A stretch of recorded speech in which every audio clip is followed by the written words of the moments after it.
কে জিতবে 7 তারিখে মানি in the bank? Men's এবং ওমেন্সদের মধ্যে কে জিততে পারে? মানি ইন দ্য ব্যাংকের পূর্ববর্তী স্ম্যাকডাউন এটি এবং এই স্ম্যাকডাউনও হতে চলেছে আরও কয়েকটি বিগ ম্যাচ। আগামীকাল স্ম্যাকডাউনে আমরা দেখতে পাবো স্ট্রিট প্রফিট ভার্সেস এস বয় মানে পেত্রি ডেরির মধ্যে একটি ট্যাগ টিম ম্যাচ, এবং আমরা দেখতে পাবো all tag team championship match Austin Theory and Grayson Waller versus ডায়ের মধ্যে একটি ট্যাগ টিম ম্যাচ দেখতে পাবো। এবং আমার মনে হচ্ছে এই ট্যাগ টিম টাইটেলটি হয়তো চেঞ্জ হয়ে যাবে, মানে ডায়ের কাছে হয়তো ট্যাগ টিম টাইটেলটি চলে যেতে পারে, এবং কি আমরা বিয়াঙ্কা বেলার অ্যান্ড জেড কার্গিল একটি ট্যাগ টিম ম্যাচে মুখোমুখি হবে আগামীকাল স্ম্যাকডাউনে হয়তো আমরা ব্লাড লাইনে আরও কোনো স্টোরি বা আরও কোনো ভয়ানক কিছু দেখতে পেতেও পারি।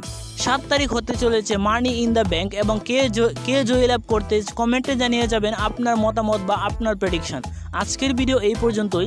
মানি ইন দ্য ব্যাংক এবং WWE এর সকল আপডেট পেতে আমাদের চ্যানেলটিকে সাবস্ক্রাইব করে রাখুন। ধন্যবাদ সবাইকে।